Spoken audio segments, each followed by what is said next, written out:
নতুন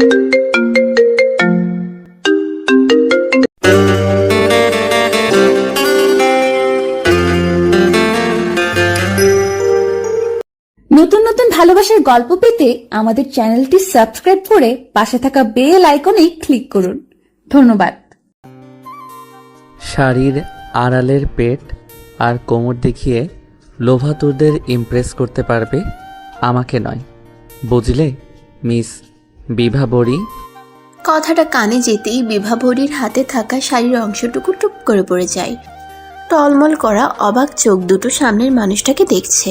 এই কি সেই ধ্রুব যাকে সে 4 বছর ধরে ভালোবাসা আসছে, যাকে নিয়ে রূপকথার দেশে পাড়ি জমাতে চাইছে, তার সর্বস্ব দিতে চাইছে? না মানে তুমি চোখের পানি মুছতে বারবার শাড়ি ইউজ করছো, যার কারণে তোমার পেট, এমনকি পেটের লাল রঙা তিলটাও দেখা যাচ্ছে। বিভাবরী ঠোঁট কামড়ে ধরে কান্না আটকানোর চেষ্টা করে, কিন্তু পারছে না। তবুও চেষ্টা করে যাচ্ছে। ধ্রুব বক্স থেকে একটা টিস্যু বের করে বিভাবরীর দিকে এগিয়ে দিয়ে বলে, আমি তাহলে উঠছি। নিজের সিদ্ধান্ত তোমাকে তো জানালামই, এখন বাকিটা তোমার ব্যাপার। বিভাবরীর হাতের টিস্যুটা গুজে দিয়ে ধ্রুব চলে যাওয়ার জন্য পা বাড়ায়। পিছনে তাকালে সে ঠিক দেখতে পেত বিভাবরী কতটা মায়াভরা দৃষ্টিতে তার যাওয়ার পানে তাকিয়ে আছে। ধ্রুব চলে গেলে বিভাবরী তার দেওয়া টিস্যুটা দিয়ে নাক পরিষ্কার করে নেয়। মনে মনে তাকে একটা ভয়ঙ্কর কঠিন গালি দিয়ে সেও বাড়ির দিকে পা বাড়ায়। বাড়ি গিয়ে বিছানায় গা এলিয়ে দিতেই ঘুমের দেশে পাড়ি জমায় বিভাবরী। আর ঘুম ভাঙে তার মায়ের ডাকে। ঘুম ঘুম চোখে তাকিয়ে দেখে তার মা মুখে বিশাল বড় হাসি ঝুলিয়ে তাকিয়ে আছে তার দিকে। সে ঘুম জড়ানো সুরে বলে, কটা বাজে মা? 3টে বাজতে চললো। বিভাবরী ধরফর করে উঠে বসে। সে ধ্রুবর সাথে দেখা করতে গিয়েছিল 10টার দিকে। সেখান থেকে এসেই ঘুম দিয়েছিল, আর সেই ঘুম ভাঙলো এখন। তার মা মুচকি হেসে বললেন, তুই ফ্রেশ হয়ে আয় মা, ধ্রুব মা ফোন করেছিলেন, তারা রওনা দিয়েছেন। কথাটা বলে তার মা হাতের শাড়িটা বিছানায় রেখে নিজের কাজে চলে যান। বিভাবরী শাড়িটার দিকে তাকিয়ে দীর্ঘশ্বাস ছাড়ল। একটু আগেই ধ্রুব তাকে স্পষ্ট ভাষায় জানালো সে বিভাবরীকে বিয়ে করতে পারবে না। শাড়ি পরা নিয়ে কত নোংরা একটা কথা পর্যন্ত শুনিয়ে দিল, অথচ এই ছেলেটার জন্য ফের তাকে শাড়ি পরতে হবে। বিভাবরী ফ্রেশ হয়ে এসে দেখে তার বাবা তার রুমে। বিভাবরীকে দেখে তিনি কপাল কুঁচকে বললেন, মামনি, তুমি আজ উল্টো জামা পরেছ। তোমার 2 পায়ে 2 ধরনের জুতো, এমনকি তোমার ডান কানের দুল নেই। তোমার বড্ড ছন্নছাড়া লাগছে মামনি, কেন বলো তো? বাবার মুখে এই ধরনের কথা শুনে বিভাবরী বেশ লজ্জা পেল। নিজের দিকে তাকিয়ে দেখলো আসলেই তো সে আজ উল্টো জামা পরেছে। সে নিচের দিকে চোখ নামিয়ে ফেলল। ভীষণ কান্না পাচ্ছে তার। ধ্রুব নামক ঝড়টা তার জীবনের সব ছন্দ নিয়ে পালিয়েছে, এলোমেলো করে দিয়েছে তার জীবনটা। বিভাবরীর বাবা আদনান সাহেব তার মাথায় হাত রেখে বললেন, you need not to worry my child. ওরা তো শুধু দেখতে আসছে, বিয়ে তো আর হচ্ছে না, জাস্ট চিনি পান হবে। বিয়ে তোমার ইচ্ছে মতো সময় হবে। বিভাবরী কিছুক্ষণ ভেবে স্মিত হেসে উত্তর দেয়, পরে কেন? আমি বিয়ে করতে রেডি বাবা, তুমি চাইলে আজই বিয়ে করতে পারবো। তার বাবা অত্যন্ত খুশমেজাজে চলে যায় তার রুম থেকে। কিছুক্ষণ পর তার মা এসে তাকে শাড়ি পরায়। বেগুনি রঙের শাড়িটা কোমরে গুজে দিয়ে মুখে হাসির রেখা টেনে তার মা বললেন, বুঝলি ভিবো, ধ্রুব হলো হীরের টুকরো রে, তার সাথে তুলনা করতে আর একটা ধ্রুবই লাগবে। তুই খুব সুখে থাকবি মা। বিভাবরীর বুক ফেটে কান্না আসছে, কিন্তু সে কাঁদবে না। চোখ মুখ শক্ত করে লম্বা ঘোমটা টেনে তাদের সামনে যায়। ধ্রুবর দিকে তাকাতেই তার বুকের বাম পাশে ধক করে উঠল। ফর্সা গালে হালকা চাপদারির গম্ভীর ছেলেটা বিষণ্ণ দৃষ্টিতে কফির মুখে সিপ দিচ্ছে। বিভাবরী তার সামনে যেতেই সে বিস্ফোরিত দৃষ্টিতে তাকায়। ধ্রুবর মা বিভাবরীকে বসতে বললে সে বসার আগেই ধ্রুব তাকে থামিয়ে দিয়ে বলে, বিভাবরী, তোমার সাথে আমার কিছু কথা ছিল, তুমি কি একটু? ধ্রুবকে থামিয়ে দিয়ে তার বাবা বলে উঠলেন, কথা বলো, অনেক সুযোগ পাবে ধ্রুব, এখন কেন? It's urgent. বলেই ধ্রুব হনহন করে উঠে চলে যায়। বিভাবরী তার পিছু গিয়ে দেখে সে ছাদের কার্নিশ ধরে সিগারেট ফুঁকতে ব্যস্ত। বিভাবরীর মাথাটা ভো ভো করে ঘুরছে। ইদানিং একটু টেনশন বা চিন্তায় থাকলেই এমন হয়, খুব করে মাথা ঘুরে। ধ্রুব পেছন না ফিরেই সিগারেটের ধোঁয়া ছেড়ে বলল, তোমাকে কি বলেছিলাম আমি? বিভাবরীর মনে হচ্ছে সে এক্ষুনি ফ্লোরে পড়ে যাবে, মাথা ফাটিয়ে ছাড়বে। ভয়ঙ্কর রক্তারক্তি কাণ্ড ঘটলেও ঘটতে পারে। ধ্রুব খানিকটা ধমকের সুরে বলে, কি বললাম শুনতে পাওনি? কান কি কারো কাছে রেখে এসেছো? বিভাবরী কাপা গলায় উত্তর দেয়। জি, কি বলছিলেন? ধ্রুব মুখে বিরক্তিকর একটা শব্দ করে ছাদের কান্ডিসে আঘাত করে বলে, দেখো বিভাবরী, আমি তোমাকে বিয়ে করতে পারবো না, বুঝলে? বুঝলে তুমি? এক্ষুনি তুমি নিচে গিয়ে সবাইকে বলবে কথাটা। আমার তো কোনো সমস্যা নেই আপনাকে বিয়ে করতে। সমস্যা যেহেতু আপনার, তাই আপনিই বলেন না। বিভাবরী, তুমি কি চাও আমি তোমার গায়ে হাত তুলি? আমার রাগ কিন্তু এবার নিয়ন্ত্রণের বাইরে চলে যাচ্ছে। দুইবারের ভয়ঙ্কর রিজেকশনে বিভাবরীর মনে জিদ চেপে গেল। ছেলেটা কি জানে বিভাবরী যেদিন একটু সেজেগুজে বাইরে যায় সেদিন কতগুলো প্রপোজ তাকে রিজেক্ট করতে হয়। কলেজের সাংস্কৃতিক অনুষ্ঠানগুলোতে তার চোখের দিকে তাকিয়ে কতগুলো ছেলে ধরাম করে তার প্রেমে পড়ে যায়, আর সেই বিভাবরীকে ছেলেটা ফিরিয়ে দিচ্ছে।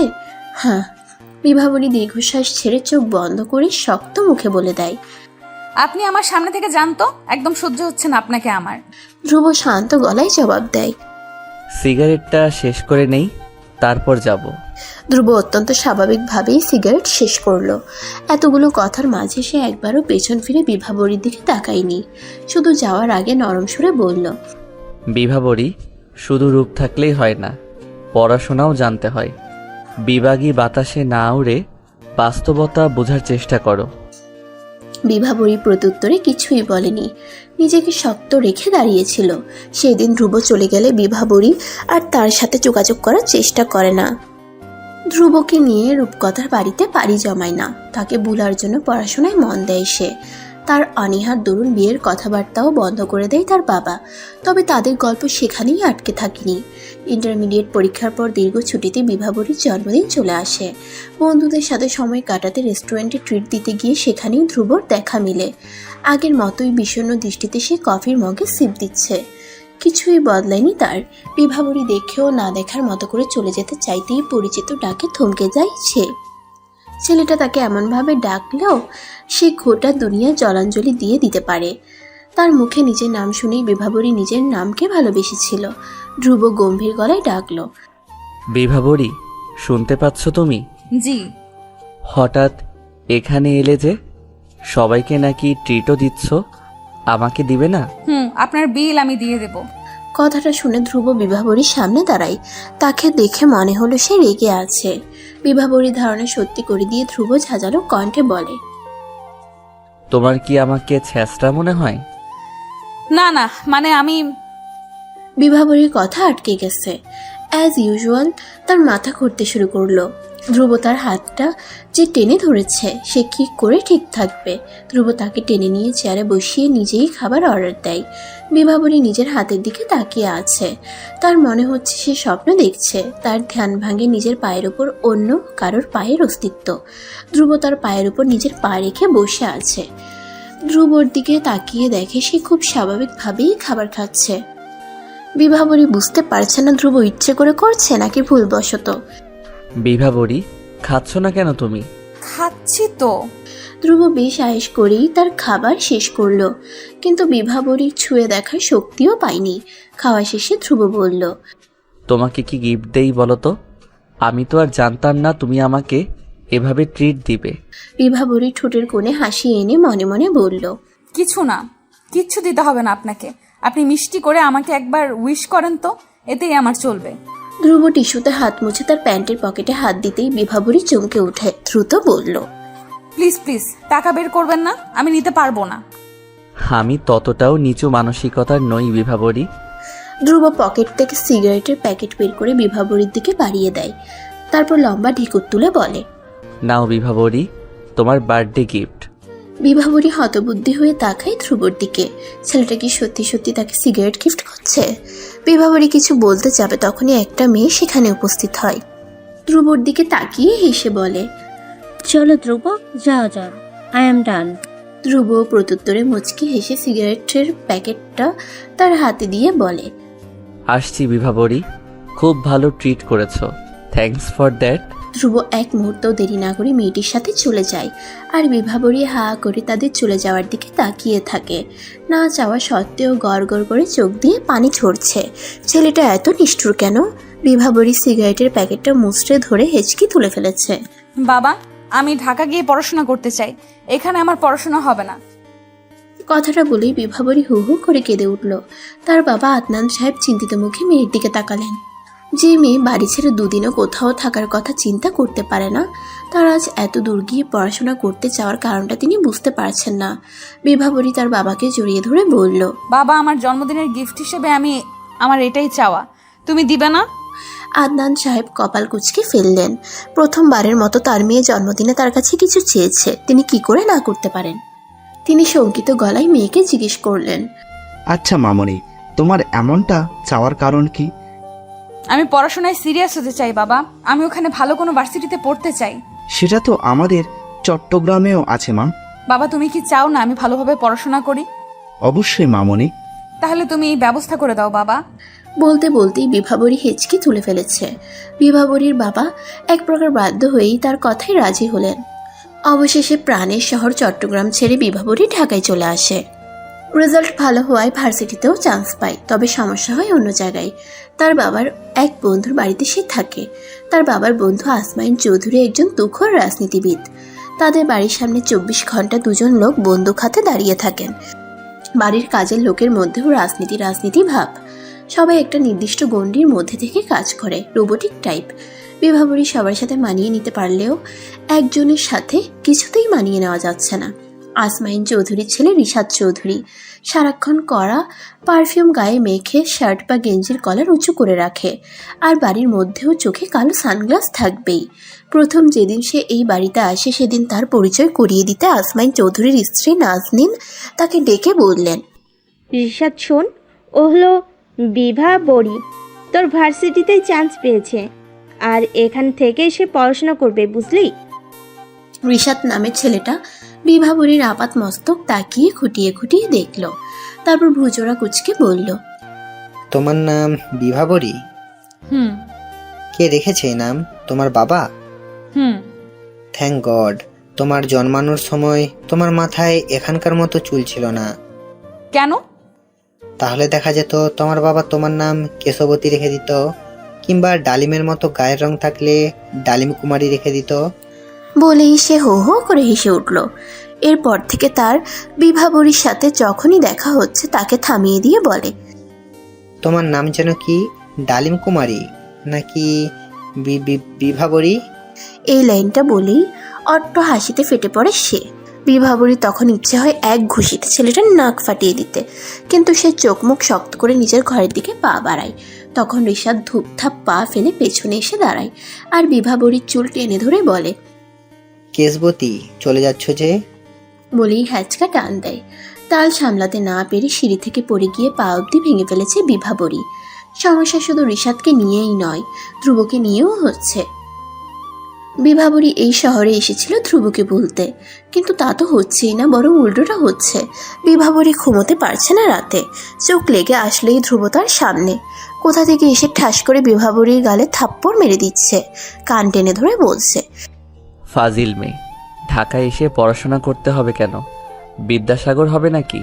পৃথিবী পাল্টে দেবে পড়াশোনা করে। এসব আজগুবি স্বপ্নে রাতে ঘুমাতে পারছে না সে। বিছানায় শুতে গেলেই মনে হয় এই বুঝি ধ্রুব এসে তাকে থাপ্পড় মারলো, কান টেনে ধরলো।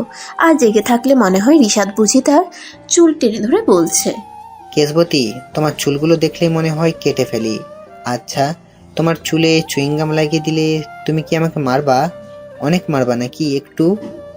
ঘড়িতে সময় 11টা, তবে সকাল নয়, রাত। বিভাবরী চেয়েছিল আজ দ্রুত ঘুমোতে, কারণ কাল ভার্সিটিতে তার প্রথম দিন, কিন্তু তা হয়নি। সব গুছিয়ে নিতে গিয়ে 11টা বেজে গেছে। এখন সকালে উঠতে পারলেই চলে, কিন্তু সকাল হওয়ার আগেই বিভাবরীর ঘুম ভেঙে যায়। বিভাবরীর ঘুমানোর সময় ঘরের মধ্যে কারো হাঁটার শব্দ হচ্ছিল।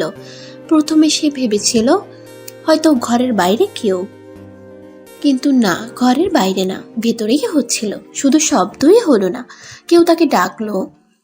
সে স্পষ্ট শুনতে পাচ্ছিল বিভাবরী, এই বিভাবরী বলে কেউ তাকে ডাকছে।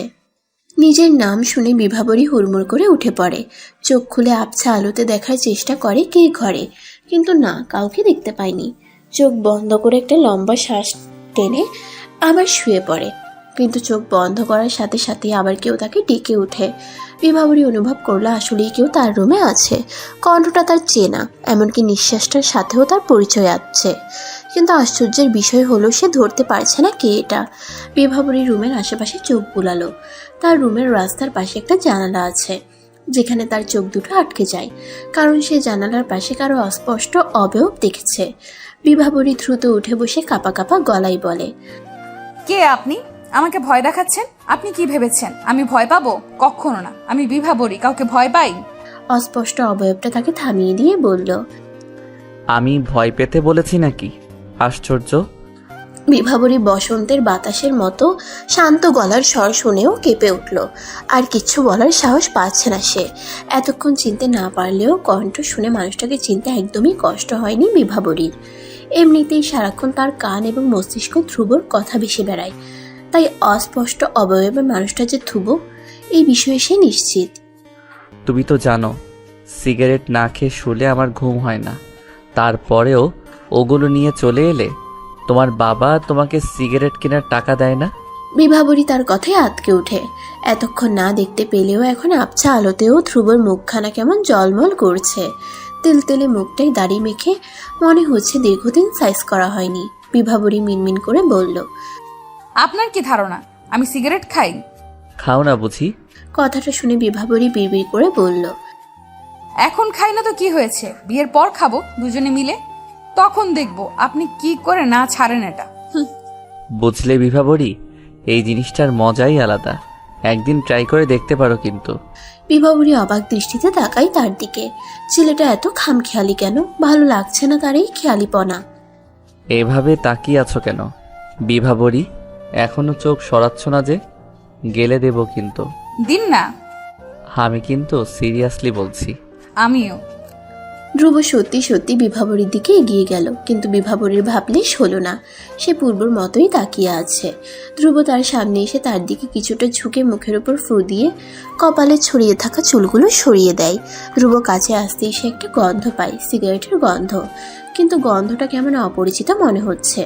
সিগারেটের গন্ধ বলে মনেই হচ্ছে না, তার মনে হচ্ছে ক্লোরোফর্ম। ধ্রুব এক্ষুনি মুখ থেকে সিগারেটের ধোঁয়া ছেড়ে দেবে তার উপর, আর সেই গন্ধ শুকে হুঁশ হারিয়ে ধ্রুবর উপরে ঢলে পড়বে। ধ্রুব বিভাবরীর দিকে আরেকটু ঝুঁকে যায়। বিভাবরী চোখ বন্ধ করে ধ্রুবর নিঃশ্বাস গুনতে ব্যস্ত। হঠাৎ নিঃশ্বাসের শব্দ না পেয়ে চোখ খুলে, আর সাথে সাথেই তার কানের কাছে ঠাস করে একটা শব্দ হয়। বিভাবরী ছলছল চোখে তাকায় ধ্রুবর দিকে। মুখ ফেটে কান্না আসছে তার।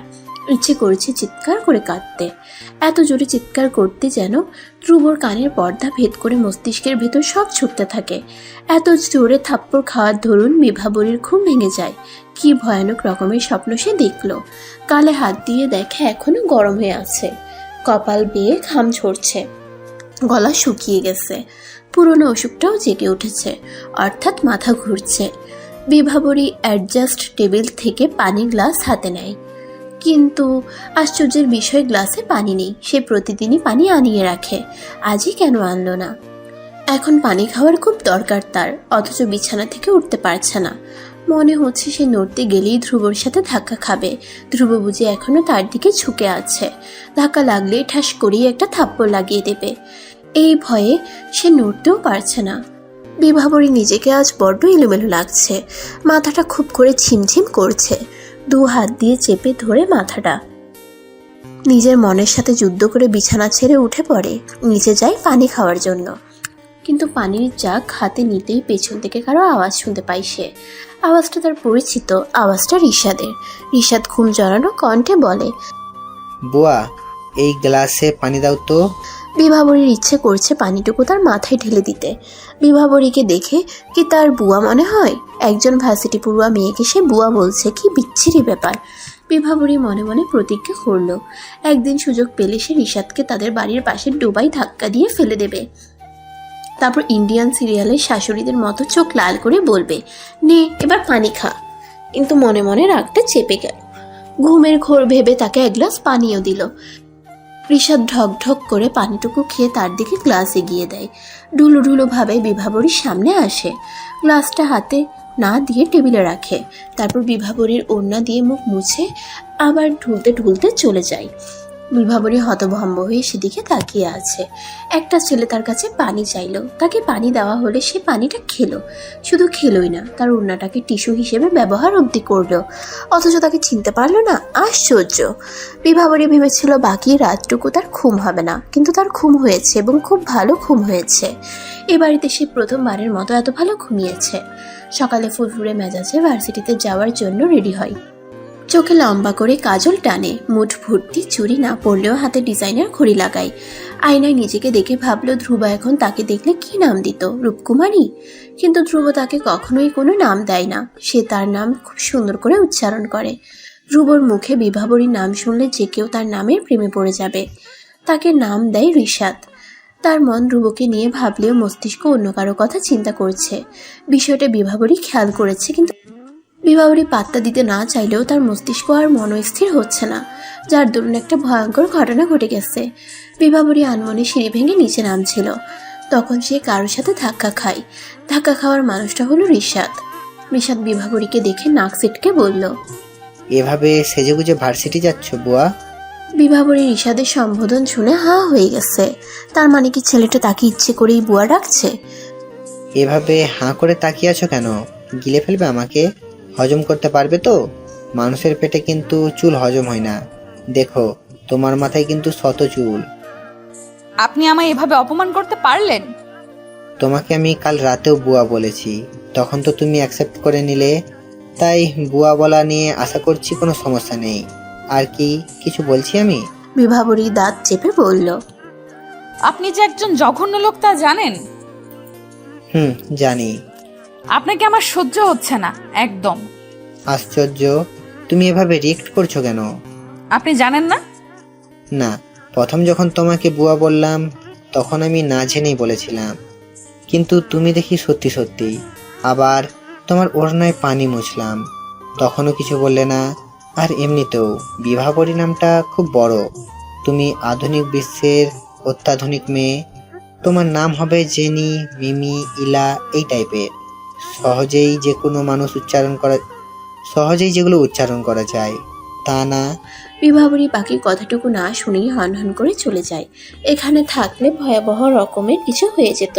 হয়তো ঋষাদের দাঁত থাকতো না, অথবা দাঁত থাকলেও কিন্তু মনুটাই আলাদা হয়ে যেত। বিভাবরী অত্যন্ত তিরিক্ষি মেজাজ নিয়ে ভার্সিটিতে প্রবেশ করে। চোখ বন্ধ করে ঋষাদকে কঠিন কঠিন গালি দিচ্ছে। তার রাগ চরম পর্যায়ে হয়। তখন নিজেকে কন্ট্রোল করার জন্য সে এই টেকনিক অবলম্বন করে। অন্য সময় কাজে দিলেও এখন এই টেকনিকটা কাজে লাগছে না, বরং বিপরীতে আরেকটা ভয়ঙ্কর ঘটনা ঘটে গেছে। সে দ্বিতীয়বারের মতো কারোর সাথে ধাক্কা খায়। বিভাবরী চোখ খুলে দেখে বেটু খাটো একটা ছেলে বিস্ফোরিত চোখে তাকিয়ে আছে। বিভাবরী ছেলেটাকে কিছু কঠিন কথা শোনাবে, ঋষাদের রাগটা সে এর উপরেই ছাড়বে।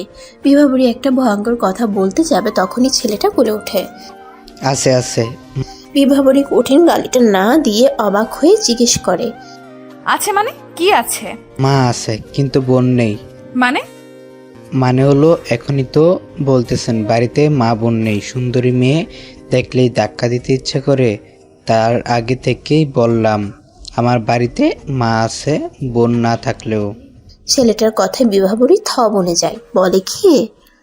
বিভাবরীর চোয়াল শক্ত হয়ে আছে। সে নিজেকে নিয়ন্ত্রণে রাখার যথাসাধ্য চেষ্টা করছে। সে রাগ আর হাসি কখনোই চেপে রাখতে পারে না, চাইলেও পারে না। এমনকি সিরিয়াস মোমেন্টেও হেসে ফেলার অভ্যাস তারও আছে।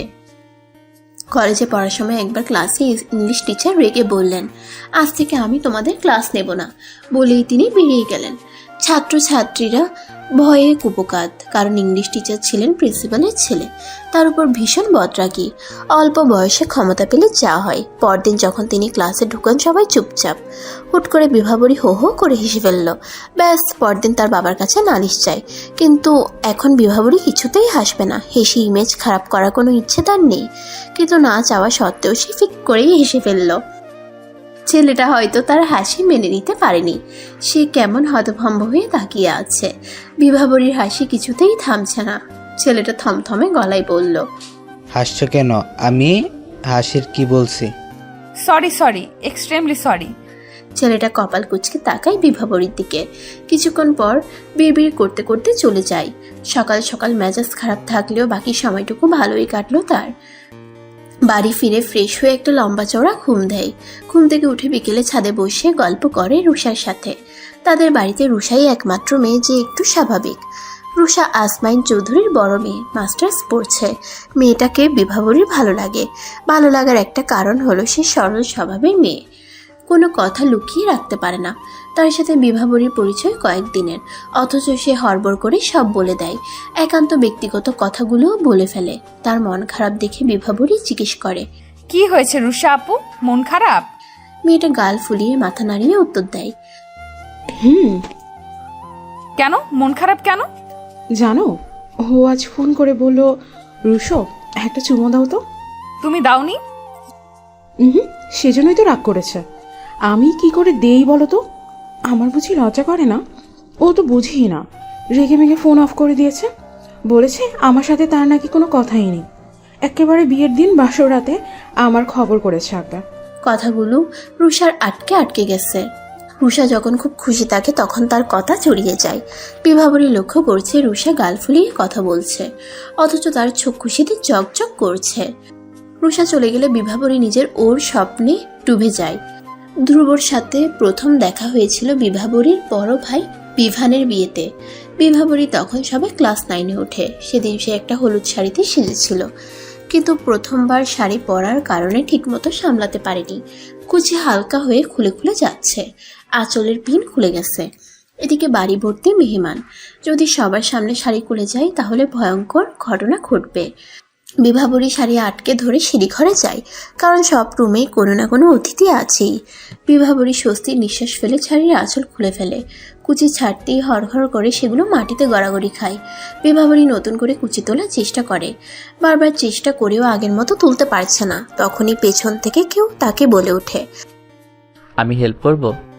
বিভাবরী মুখে হাসি ঝুলিয়ে বলে, হ্যাঁ অবশ্যই। একটা হাত যখন তার শাড়ি ধরতে যায় তখন সে চমকে ওঠে। আরে হাতটা তো ছেলেদের হাতের মতো। বিভাবরীর হুঁশ ফিরে, কণ্ঠটাও ছেলেদের মতো শোনা গেল। বিভাবরী শাড়ি ছেড়ে সামনে তাকায়। এই যে আসলেই একটা ছেলে। বিভাবরী চোখ বন্ধ করে চিৎকার করার আগেই সেই হাতটা তার মুখ চেপে ধরে। মুখ দিয়ে চিৎকার শব্দ বের হয়নি, বের হচ্ছে তার গোঙানির শব্দ। সে চোখ খুলে সামনে ছেলেটাকে দেখার চেষ্টা করে। ছেলেটা ভ্রুকুচকে তার দিকে তাকিয়ে আছে। সে তার অন্য হাতটা দিয়ে বিভাবরীকে ইশারা করে চুপ থাকতে। তারপর বিভাবরী মুখের উপর থেকে হাত সরিয়ে নেয়। বিভাবরী মিনমিন স্বরে জিজ্ঞেস করে, কে আপনি? ধ্রুব। বিভাবরী ছেলেটার আপাত মস্তক তাকিয়ে দেখে। ধ্রুব তার আপাত মস্তক দেখে মুচকি হাসি দেয়। বিভাবরী মুচকি হাসির কারণ বুঝতে না পেরে নিজের দিকে তাকায়। সাথে সাথে বড়সড় একটা চিৎকার শোনা যায়। নিজের অবস্থা বুঝতে পেরে সে দুহাত মেলে দিয়ে নিজেকে আড়াল করার চেষ্টা করে। ধ্রুব ঠোঁটে হাসি রেখেই নিচে থেকে শাড়িটা তুলে বিভাবরীর গায়ে দেয়। বিভাবরী অবাক চোখে তার হাসির দিকে তাকিয়ে থাকে। এত সুন্দর করে কেউ যে হাসতে পারে তা ধ্রুবকে না দেখলে সে জানতেই পারত না। বিভাবরী এক দৃষ্টিতে তার হাসির দিকে তাকিয়ে থাকে। তার ধ্যান ভাঙে ধ্রুবর আঙ্গুলের চুটকি শব্দে। বিভাবরীর হুঁশ এলে ধ্রুব হেসে বলে, ভাববে না তোমাকে ফলো করতে করতে এখানে এসেছি। আমি কিন্তু আগে থেকে এখানে ছিলাম, তুমি দেখতে পাওনি, বুঝলে? আর শাড়িটা পরিয়ে দিয়েছি, আশা করছি তোমার হয়ে যাবে। কথাটা বলে সে চলে যায়। আর বিভাবরী হতভম্ব হয়ে সেখানে দাঁড়িয়ে থাকে। কিছুক্ষণ আগের কথা মনে হতেই সে কেঁপে ওঠে। তার হৃৎপিণ্ডটা খুব জোরে লাফাচ্ছে। বিভাবরী তার হাত দুটো বুকের মাঝে চেপে ধরে। মনে হচ্ছে হৃদয়টা এক্ষুনি পাঁজর চিরে বেরিয়ে যাবে। বিভাবরী পুরনো কথাগুলো ভাবতে ভাবতে কখন যে ঘুমিয়ে পড়লো নিজেই জানে না। ঘুমের মধ্যে হঠাৎ মনে হলো তার কানের পাশে কারো গরম নিঃশ্বাস পড়ছে। তার স্বপ্নে আবার ধ্রুব এলো না তো? কিন্তু তার ধারণা ভুল। কিছুক্ষণ পরই তার কানের লতিতে কারো কামড় পড়ে। বিভাবরী দ্রুত চোখ খোলে। সামনে কাউকে দেখতে না পেয়ে তড়িঘড়ি করে দোলনা ছেড়ে উঠে বসে। পেছনে তাকিয়ে দেখে রিশাদ এক হাত পকেটে আরেক হাত দোলনার স্ট্যান্ডে রেখে ভ্রুকুচকে তাকিয়ে আছে তার দিকে।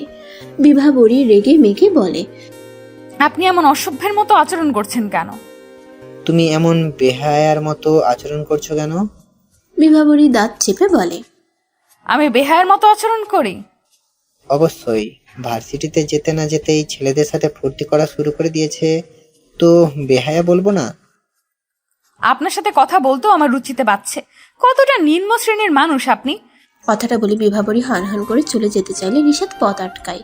বিভাবরী ধমকে সুরে বলে, পথ ছাড়ুন। কি হলো, শুনতে পাচ্ছেন না? এখনো সরছেন না যে? বিভাবরী বিরক্তি ভাব নিয়ে সরে যেতে চাইলেই তার হাতে টান পড়ে। রিশাদ তাকে ধাক্কা দিয়ে দোলনায় বসিয়ে দেয়। তার দিকে ঝুঁকে বলে, আমি নিম্ন শ্রেণীর মানুষ। বিভাবরীর দম বন্ধ হয়ে আসার উপক্রম। ছেলেটা এত কাছে এসেছে যে তার নিঃশ্বাস বিভাবরীর মুখের উপর পড়ছে। সে মিনমিন করে বলল, আপনি দূরে যান, আমার অস্বস্তি লাগছে। লাগুক, আগে বলো আমি তোমার সাথে কি করেছি যে তুমি আমায় নিম্ন শ্রেণীর মানুষ বললে? আপনি বাজে বাজে কথা বলবেন আর আমি সেগুলো হজম করব? বলতে বলতেই বিভাবরীর চোখে পানি চলে এসেছে। ছেলেটা এখনো সরছে না কেন? তার একদম সহ্য হচ্ছে না ছেলেটাকে। রিশাদ চোখ দুটো বড় করে ঝাঁঝালো কণ্ঠে বলল, এই মেয়ে, এই কাঁদছো কেন? আমি তোমায় বকেছি নাকি? আশ্চর্য। আপনি সরে যান প্লিজ। রিশাদ আরেকটু সামনের দিকে ঝুঁকে ফিসফিস করে বলে, চোখে কি গাঞ্জা চাষ করো? তাকালেই নিজেকে মাতাল মাতাল লাগে যে। কথাটা বলেই রিশাদ গুনগুন করতে করতে চলে যায়। বিভাবরীর শরীরের লোমগুলো দাঁড়িয়ে গেছে। কি ভয়ঙ্কর কথা, কত বেয়াদব ছেলে। বিভাবরী চোখ বন্ধ করে, দাঁত দিয়ে ঠোঁট কামড়ে ধরে। বিভাবরী এক দৌড়ে ঘরে চলে যায়। দরজা বন্ধ করে দুহাত বুকে চেপে ধরে, চোখ বন্ধ করে শক্ত করে দাঁড়িয়ে মনে মনে প্রতিজ্ঞা করে আজ থেকে দুনিয়াবি সব বাদ, শুধু পড়াশোনা নিয়ে থাকবে সে। এমনকি ধ্রুবকে নিয়েও আর ভাববে না, এক ফোঁটাও ভাববে না। রিশাদকেও সর্বোচ্চ এড়িয়ে চলে সেদিনের পর থেকে। কিন্তু সেই সুযোগ পেলেই বিভাবরীকে জ্বালাচ্ছে, বিরক্ত করছে। এর কোনো কারণ বিভাবরী খুঁজে পায় না। তবে একটা লক্ষণীয় বিষয় হলো সে এখন আর ধ্রুবকে স্বপ্নে দেখে না। এই জন্য সে স্বস্তির নিঃশ্বাস ফেলে। ভার্সিটিতে বিভাবরীর বেশ ভালোই লাগছে, কিন্তু আজ একটু বেশিই ভালো লাগছে। অবশ্য এর একটা কারণ আছে। আজ তাদের নবীন বরণ। বিভাবরী শাড়ি পরবে। তার জীবনের সেরা মুহূর্তগুলো ঘটেছে শাড়িতেই। টিয়া আর সবুজ এই দুইয়ের মাঝামাঝি একটা রঙের একটা শাড়ি পরেছে সে। হাত ভর্তি সবুজ চুড়ি, গাঢ় কাজল পরেছে, হালকা মেকওভারে মেয়েটাকে ভালোই লাগছে।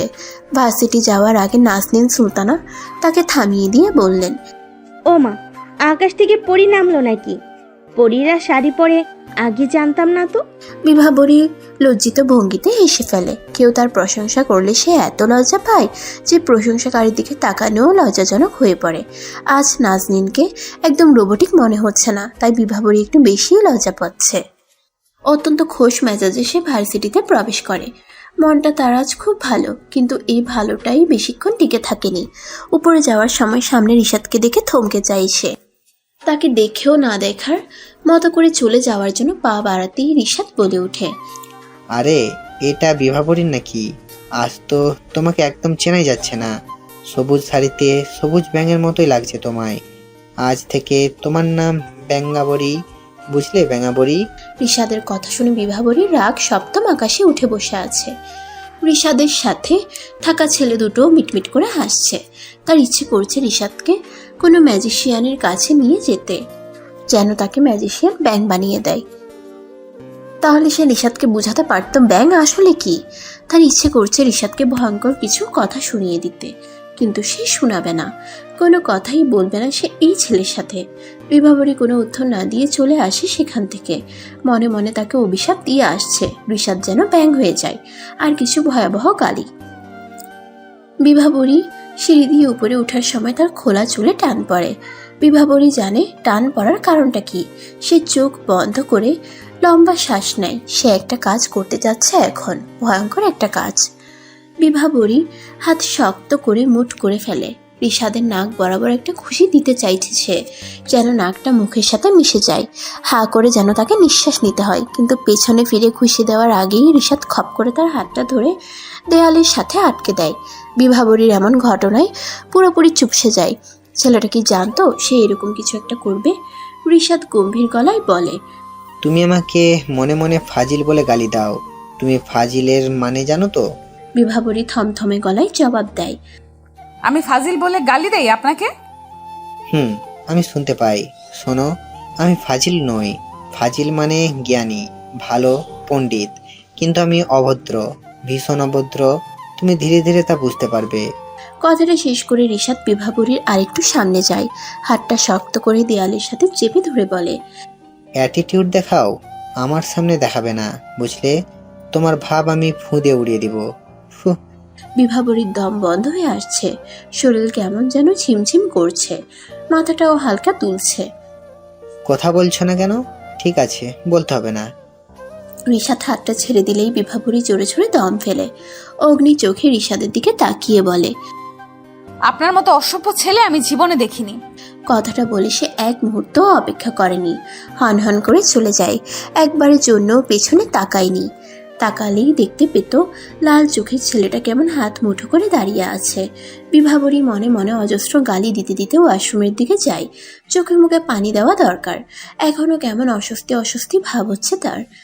মাথার ভেতর ভূমিকম্প হচ্ছে। আজ শাড়ি পরা একদম উচিত হয়নি তার। মনে হচ্ছে 2 কদম এগুলেই পড়ে যাবে। বিভাবরী মুখে পানি দিয়ে আয়নায় তাকিয়েই চমকে ওঠে। ছেলেটা কি তাকে শান্তি দেবে না? সে পিছন ফিরে লম্বা একটা শ্বাস ফেলে বলে, কথা ঘোরাবেন না, স্পষ্ট ভাষায় বলুন আপনার সমস্যাটা কি। তুমি অত্যন্ত স্মার্ট এবং বুদ্ধিমতী একটা মেয়ে। তুমি অনেক আগেই আমার সমস্যাটা বুঝতে পারছো, তাই না? বিভাবরী হতভম্ব হয়ে তাকায় রিশাদের দিকে। ছেলেটা কি বোঝাতে চাইছে তা ভাবতেই বুকের ভেতরটা ধক করে ওঠে। মিনমিন করে বলে, আপনাকে আমার মেরে ফেলতে ইচ্ছে করছে। তুমি আমাকে অনেক আগেই মেরে ফেলেছো, নতুন করে কিভাবে মারবে? বিভাবরীর উত্তরটা মেনে নিতে পারেনি। বিরক্ত হয়ে তাকে পাশ কাটিয়ে চলে যায়। উপরে ওঠার জন্য পা বাড়াতেই রিশাদ তাকে আটকে দিয়ে বলে, কথা বাড়াবে না, চুপচাপ আমার সাথে চলো। কথাটা বলে রিশাদ টানতে টানতে বিভাবরীকে নিয়ে চলে। বিভাবরী তার সাথে হেঁটে পারছে না, তাকে দৌড়াতে হচ্ছে, যার দরুন তার শাড়ির কুচিগুলো হালকা হয়ে যাচ্ছে। বিভাবরী এক ভুল দ্বিতীয়বার করতে চাইছে না, তাই দ্রুত শাড়ির কুচিগুলো আটকে রাখার চেষ্টা করে। ফলে রিশাদকে আটকাতে পারছে না। রিশাদ তাকে নিয়ে ছাদে চলে যায়। বিভাবরীর রাগে মাথা ফেটে যাচ্ছে, ইচ্ছে করছে নিজের মাথার চুলগুলো টেনে টেনে ছিঁড়তে। রিশাদ বিভাবরীকে ছেড়ে সারা ছাদ জুড়ে পায়চারি করছে। একবার এপাশ থেকে ওপাশ, ওপাশ থেকে এপাশ। বিভাবরীর রাগে চলে যেতে চাইলেই রিশাদ বলে ওঠে, খবরদার, নড়বে না, একদম নড়বে না বলে দিচ্ছি। তাহলে কি দাঁড়িয়ে দাঁড়িয়ে আপনার হাঁটার স্টাইল দেখবো? রিশাদ হাঁটা থামিয়ে বিভাবরীর সামনে এসে দাঁড়ায়। কিছুক্ষণ চুপ থেকে বলা শুরু করে, দেখো বিভাবরী, আমার কথা ঘোরাতে ভালো লাগে না, তোমাকে আমার ভালো লাগে, বিয়ে করতে চাই আমি তোমায়। কথাটা শুনে বিভাবরীর পায়ের নিচের মাটি সরে যাওয়ার উপক্রম। মনে হচ্ছে সে এক্ষুনি পাতালে ঢুকে যাবে। শান্ত পরিবেশেও কপালে বিন্দু বিন্দু ঘাম জমেছে। শ্বাস নিতে কষ্ট হচ্ছে। পুরনো অসুখটা বোধহয় ফিরে এসেছে।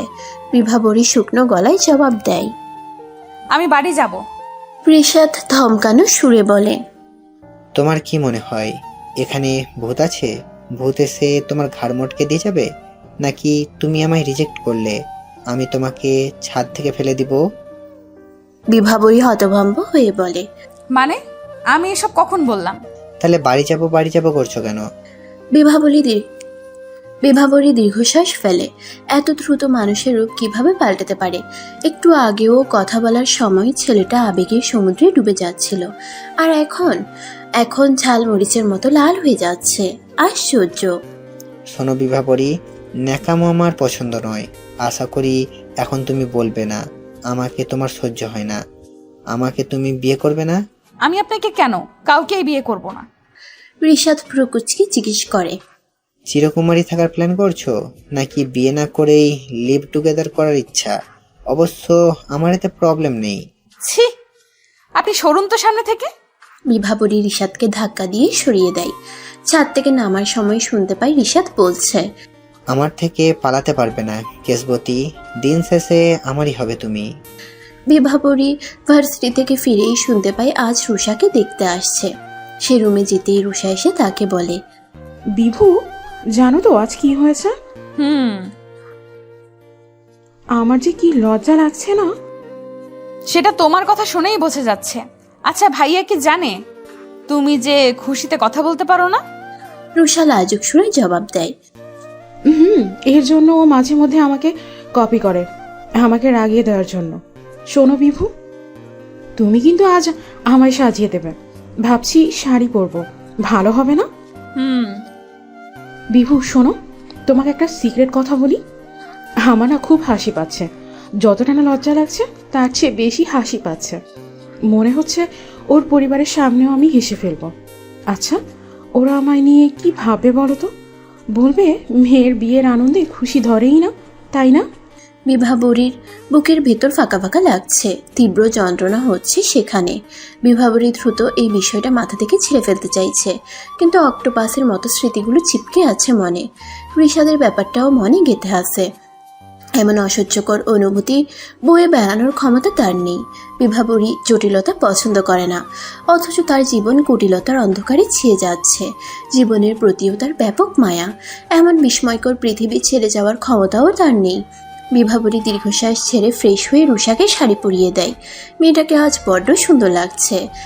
আজ এত সুন্দর লাগার কারণটা কি? শাড়ি পরেছে বলে, নাকি প্রিয়জনের অপেক্ষায়? বিভাবরীও তো এমন একটা দিনে শাড়ি পরেছিল, সেদিন কি তাকে ভালো লাগেনি? মানুষটা তো একবারও বলেনি তাকে কেমন দেখাচ্ছে। না, বিভাবরী তার জন্য আর অপেক্ষা করবে না। তার আত্মসম্মান সে আর বলি দেবে না। ভালোবাসে বলে কি সে বেহায়াদের মতো আচরণ করবে? অবশ্যই না। বিভাবরী রুমের দরজা বন্ধ করে ধ্রুবর দেয়া সিগারেটের প্যাকেট আর তার কিছু ছবি বের করে, যেগুলো সে যত্ন করে এতদিন রেখে দিয়েছিল। কিন্তু আর রাখবে না। কেন রাখবে? কার জন্য রাখবে? রাখার প্রশ্নই উঠছে না। বিভাবরী সযত্নে সেগুলো আগুনে পুড়িয়ে দেয়। বিভাবরী বাড়ি ফিরে যেতে ইচ্ছে করছে। সে খুব বড় একটা ভুল করে ফেলেছে। এখানে আসাটা একদম উচিত হয়নি তার। বাবাকে বলতে হবে কথাটা, সে বাড়ি ফিরে যেতে চায়। বাবা শুনলে নিশ্চয়ই খুব খুশি হবেন। একটা ছেলের জন্য সে নিজেকে পরিবারের থেকে আলাদা রেখেছে। এখন ভাবতেই নিজের প্রতি রাগ হচ্ছে তার। পুড়িয়ে দেওয়া কাগজের ছাইগুলো বাতাসে উড়িয়ে দিতেও ভালো লাগছে তার। মনটা আজ হালকা লাগছে, ভীষণ হালকা। লাস্ট জন্মদিনে বাবার দেওয়া একটা ড্রেস বের করে সে সাজতে ইচ্ছে করছে তার। মন ভালো থাকলে তার সাজতে ভালো লাগে। ঠোঁটের কোণে হাসি ঝুলিয়ে গুনগুন করতে করতে ওয়াশরুমে যায় সে। বিভাবরী ছাদের কার্নিশ ধরে দাঁড়িয়ে আছে। তার দায়িত্ব হচ্ছে সাদা টয়টো আসলেই খবর দেওয়া। দায়িত্বটা দিয়েছে রুষা। ওয়াশরুম থেকে আসতে না আসতেই রুষা তাকে পাঠিয়ে দিয়েছে। ভেজা চুল থেকে টুপটুপ করে পানি ঝরছে, মুছার সময়ও পায়নি। তখনই হুট করে পেছন থেকে কেউ তাকে জড়িয়ে ধরে। বিভাবরী ভয়ে লাফিয়ে ওঠে। আত্মা উড়ে যাওয়ার মতো পরিস্থিতি তৈরি হয়েছে তার মনে। কাপা গলায় বলে, ঋষাদ ছাড়ুন প্লিজ। না দেখেই চিনে ফেললে কেশবতী? আপনার মতো অসভ্য জগতে আর নেই, ছাড়ুন আমায়। অসভ্যতামি করব? বিভাবরীর দম বন্ধ হয়ে আসছে। সে ফোপাতে ফোপাতে বলে, আপনার পায়ে পড়ে ছাড়ুন আমায়। ঋষাদ তাকে ছেড়ে দিয়ে গম্ভীর গলায় বলে, তুমি ভেজা চুলে সেজেগুজে আমাকে ইমপ্রেস করবে, আর আমি কিছু করতে গেলেই দোষ?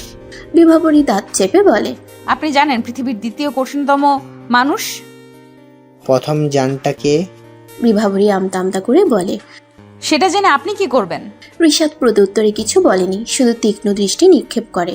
বিভাবরীর বুকের বাঁ পাশে ধুকপুক করছে, থরথর করে কাঁপছে হাত পা। এমন কেন হচ্ছে তার সাথে? ভীষণ কাঁদতে ইচ্ছে করছে তার, কিন্তু এখন এই ছেলের সামনে কাঁদার কোনো মানে নেই। তবুও তার চিৎকার করে কাঁদতে ইচ্ছে করছে। ঋষাদ নীরবতা কাটিয়ে জিজ্ঞেস করে, দেখতে আসছে রুষাকে, তুমি সেজেছো কেন? বিভাবরী কোনো উত্তর দেয় না। কথা আটকে গেছে তার। এখান থেকে চলে যেতে হবে তাকে, অথচ পা বাড়ানোর শক্তি পাচ্ছে না সে। বিভাবরীকে চুপ থাকতে দেখে খানিকটা ধমকের সুরে ঋষাদ বলে, আমি তোমাকে কিছু বলছি। আমি ফালতু ছেলেদের সাথে কথা বলতে চাই না। কথাটা শুনে ঋষাদ কার্নিশে জোরে আঘাত করে। বিভাবরী কেঁপে ওঠে ভয়ে, কিন্তু ভয়টা আড়াল করার জন্য বলে, আপনি কি পেয়েছেন আমাকে? আর আপনি কে? আমি আপনার কথা কেন শুনবো? আপনার হুমকি ধামকিতে আমি ভয় পাই ভেবেছেন? কখনো না। আপনার মতো অসভ্য। বিভাবরী স্টপ। ঋষাদের শান্ত গলার স্বরে বিভাবরী ভাবে সে বেশ জব্দ হয়েছে। আরো কঠিন কিছু কথা শুনিয়ে দিতে ইচ্ছে করছে তার। ইচ্ছেটাকে প্রশ্রয় দিয়ে সে বলে ওঠে, স্টপ কেন? সত্যি কথা শুনতে ভালো লাগে। বিভাবরী বাকি কথাটুকু শেষ করতে পারে না। তার আগেই ঋষাদ তার গলা চেপে ধরে। সে ভয়ার্ত সুরে বলে, কি করছেন? ছাড়ুন। বিভাবরী এবারও কথা শেষ করতে পারেনি। ঋষাদ তার আগেই নিজের ঠোঁট দিয়ে তার ঠোঁট জোড়া চেপে ধরে। খানিক বাদে ছেড়ে দিয়ে বলে, নেক্সট টাইম ভেবেচিন্তে কথা বলবে। কথাটা বলে ধূপধাপ পা ফেলে চলে যায় সে। আর বিভাবরী, সে তো স্তব্ধ হয়ে সেখানেই বসে পড়ে। রুষা ছাদে এসে দেখে বিভাবরী গুটিসুটি মেরে বসে আছে। তার চুলগুলো এলোমেলো হয়ে আসছে, গলার কাছের চামড়া ছিলে রক্ত ঝরছে সেখান থেকে। ঘন ঘন দৃষ্টি পরিবর্তন হচ্ছে তার। রুষা বিভাবরীকে ধরতেই সে চমকে ওঠে। রুষার কপালে ভাঁজ পড়ে। একটু আগেও মেয়েটাকে চঞ্চলাবতী মনে হচ্ছিল, আর এখন কেমন দুমড়ে গেছে। সে চিন্তিত হয়ে বলে, তুমি ঠিক আছো বিভু? বিভাবরী কাঁপা কাঁপা গলায় বলে, আমাকে একটু ঘরে দিয়ে আসবে রুষা আপু, আমি ঘরে যাব। বিভু, তোমার কি শরীর খারাপ লাগছে? জ্বর টর আসেনি তো? তেমন কিছু না, তুমি আমাকে ঘরে দিয়ে আসো প্লিজ, আমি একা যেতে পারবো না। রুষা কপালে হাত দিয়ে দেখে তাপমাত্রা স্বাভাবিক। সে বিভাবরীকে ঘরে দিয়ে আসে। তাকে নিয়ে যাওয়ার সময় রুষা খেয়াল করলো বিভাবরীর শরীর কাঁপছে। হঠাৎ মেয়েটার কি হলো? এমন পরিবর্তন হলো কিভাবে? আশ্চর্য। রুষা নখ কামড়াতে কামড়াতে চলে যায় বিভাবরীর ঘর থেকে। রুষা বিভাবরীকে বেডে বসিয়ে দিয়ে বলল, তোমার কি হয়েছে বলো তো? হুট করে অসুস্থ হয়ে পড়লে? তেমন কিছু না, মাথাটা কেমন ঘুরছিল। রুষা তার পাশে বসে কাঁদো কাঁদো চেহারা বানিয়ে বলল, বিভু, তুমি কি অসুস্থ? এখন আমার কি হবে? তোমার কি হবে মানে? ওরা চলে এসেছে আর আমি নার্ভাস হয়ে যাচ্ছি, তুমি আমার সাথে যাবে প্লিজ? বিভাবরী অবাক হয়ে ভাবে, দুই ভাই বোনের কত তফাৎ, একজন জল তো আরেকজন তেল। মেয়েটা কি পরিমাণ আগ্রহ নিয়ে তাকিয়ে আছে তা তার চোখ দেখেই বোঝা যাচ্ছে। আগ্রহ উত্তেজনায় তার চোখ দুটো ছকছক করছে। বিভাবরীর ইচ্ছে করছে না মেয়েটাকে রিফিউজ করতে। সে নিজেকে নর্মাল করার চেষ্টা করে। লম্বা শ্বাস নিয়ে বলল, তুমি যাও, আমি আসছি। প্রত্যুত্তরে রুষা মুচকি হাসে। বিভাবরীর দিকে চোখ বড় করে তাকিয়ে বলে, তুমি যাবে? বিভাবরী ওয়াশরুমে গিয়ে মুখে পানি দিয়ে আয়নায় তাকায়। ঠোঁটের দিকে চোখ যেতেই কান্না চলে আসে তার। কি অস্বস্তিকর অনুভূতি! এই জন্য সে ছেলেটাকে ভয়ঙ্কর শাস্তি দিবে, খুবই ভয়ঙ্কর। বিভাবরী কাপড় পাল্টে নেয়। এখন আর ভালো লাগছে না এইসব। নিচে যাওয়ার জন্য সিঁড়ির কাছে আসতেই থমকে যায় সে।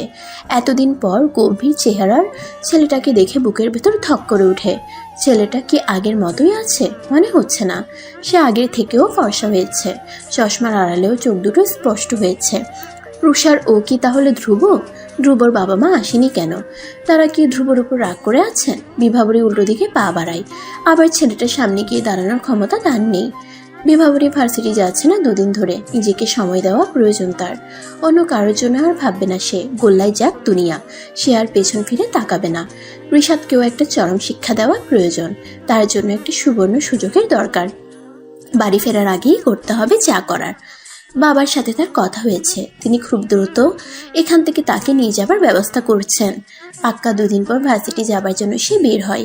গিয়ে দেখি ক্লাস শুরু হয়ে গেছে। দেরি হওয়ার কারণ ঋষাদ বের হওয়ার পর সে বের হয়, যাতে করে তার সাথে আর দেখা না হয়। ছেলেটার জন্য ক্লাস মিস হয়ে গেল। এখন সময় কাটানোর জন্য লাইব্রেরিতে বসে বই পড়া যায়। বিভাবরীর বই হাতে নিয়ে বসে আছে। পড়ায় মন বসাতে পারছে না সে, অস্থির বোধ করছে। কিছুক্ষণ পর লক্ষ্য করলো সবাই লাইব্রেরি ছেড়ে চলে যাচ্ছে। আশেপাশে তাকিয়ে দেখে লাইব্রেরি খালি। ব্যাপারটা বোঝার জন্য তাকেও জায়গাটা ছাড়া দরকার। সে চেয়ার ছেড়ে দাঁড়ানোর আগেই পরিচিত একটা গলার স্বর তার কানে ভেসে আসে। ঋষাদ থমথমে গলায় বলে, চুপচাপ এখানে বসো কেশবতী, তোমার সাথে কথা বলতে এসেছি। বিভাবরী না শোনার ভান করে চেয়ার ছেড়ে উঠতে যায়, কিন্তু তার আগেই ঋষাদ পেছন থেকে চেয়ার সহ তাকে আটকে দেয়। বিভাবরীর কানের কাছে গরম নিঃশ্বাস পড়তেই তার শরীরের পশমগুলো দাঁড়াতে শুরু করে। তার উপর ঋষাদ ফিসফিস করে বলল, ভেবো না তোমাকে সরি বলতে এসেছি, আমি শুধু কয়েকটা প্রশ্নের উত্তর জানতে চাই। বিভাবরী ভাঙা গলায় জবাব দেয়, আপনি ভাবলেন কি করে আপনার প্রশ্নের উত্তর আমি দেব? এত ভাবাভাবির কিছু নেই, ঝটপট প্রশ্ন করব, তুমি চটপট উত্তর দেবে, বুঝেছো? কথাটা বলে ঋষাদ চেয়ার ছেড়ে দেয়। বিভাবরীর সামনাসামনি অন্য একটা চেয়ারে গিয়ে বসে। বিভাবরীর হাত থেকে বইটা নিয়ে টেবিলে রেখে দেয়। তারপর গম্ভীর সুরে বলে, তোমার প্রথম প্রশ্ন হলো, তুমি কি আমায় ইগনোর করার চেষ্টা করছো? সেটা কি আপনি বুঝতে পারছেন না? প্রশ্নের উত্তরে প্রশ্ন করা আমি পছন্দ করি না। প্রথমবার বলে মাফ করলাম। বিভাবরী অবাকের চূড়ান্ত পর্যায়ে। ছেলেটা নিজেকে কি মনে করে? আশ্চর্য! বিভাবরী তাকে কেন উত্তর দিবে? কে এই ছেলেটা? কিসের অধিকার দেখাচ্ছে ও?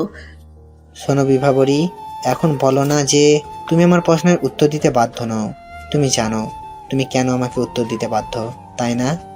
এটাই তো বলবেন ভালোবাসেন আমাকে, কিন্তু আমি তোমার ভালোবাসতে হবে না, আমাদের দুজনের জন্য আমার একার ভালোবাসাই যথেষ্ট। বিভাবরী উঠে দাঁড়ায়, রাগে তার শরীর কাঁপছে, দাঁত কটমট করে সে বলে। আপনি পৃথিবীর সবচেয়ে জঘন্যতম মানুষ। ঋষাদ স্বাভাবিকভাবেই উত্তর দেয়।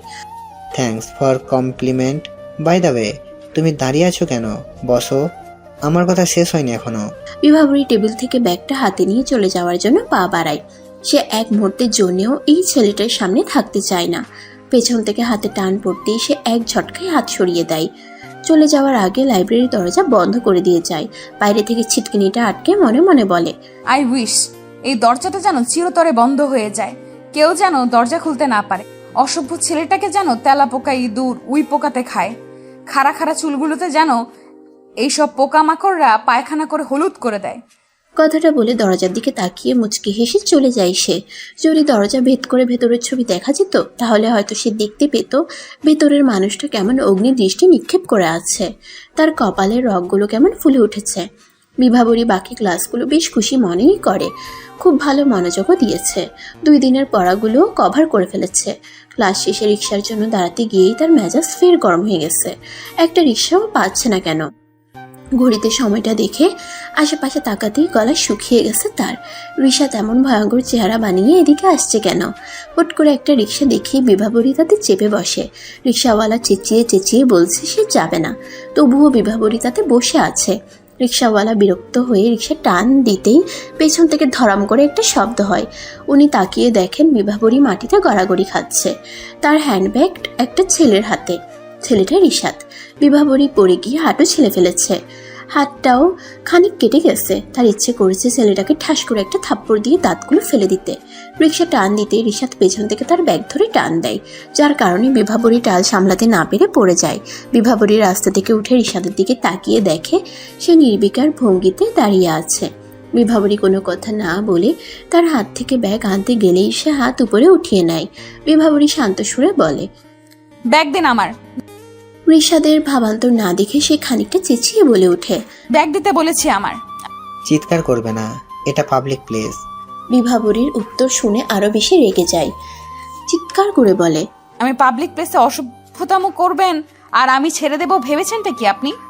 বিভাবরীর চিৎকারে লোকজন জড়ো হতে শুরু করে। একটা ছেলে গিয়ে এসে বলে, কি হয়েছে ম্যাডাম, উনি আপনাকে ডিস্টার্ব করছেন? বিভাবরী উত্তর না দিয়ে ঋষাদের হাত থেকে ব্যাগটা নিয়ে আসে। ঋষাদের দিকে তাকিয়ে স্মিত হেসে চলে আসে সেখান থেকে, কিন্তু ঋষাদ সেখান থেকে আসতে পারছে না। তার চারদিকে জটলা বেঁধে লোকজন দাঁড়িয়ে তাকে নানান ধরনের কথা বলছে। বিভাবরী বাড়ি ফিরে ফ্রেশ হয়ে ঘুম দেয়। এক ঘুমেই দিন কাবার। তার ঘুম ভাঙে সন্ধ্যায়। বাড়ির পরিবেশ স্বাভাবিক দেখে সে বেশ অবাক হয়। সবকিছু বোঝার জন্য সে নিচে নামে। নিচে নেমে বুঝতে পারে আসলে পরিবেশ স্বাভাবিক না। ঋষাদের বাবা মাথায় আইসপ্যাক লাগিয়ে বসে আছেন। তার মা সোফায় বসে নাকের পানি চোখের পানি এক করছেন।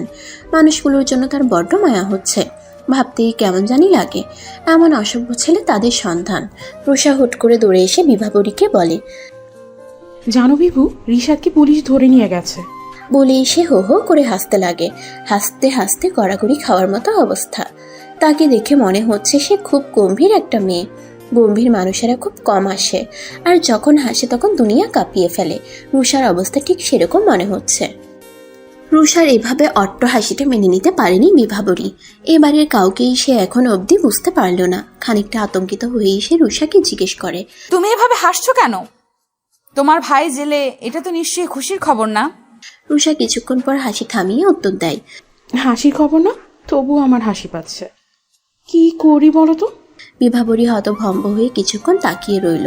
রুষা মেয়েটা তো ঠিক ছিল, সহজ সরল মেয়ে, কত সুন্দর করে গুছিয়ে কথা বলতো। ভাইয়ের শোকে পাগল হয়ে যায়নি তো? বিভাবরীর হুট করে খারাপ লাগা শুরু করলো।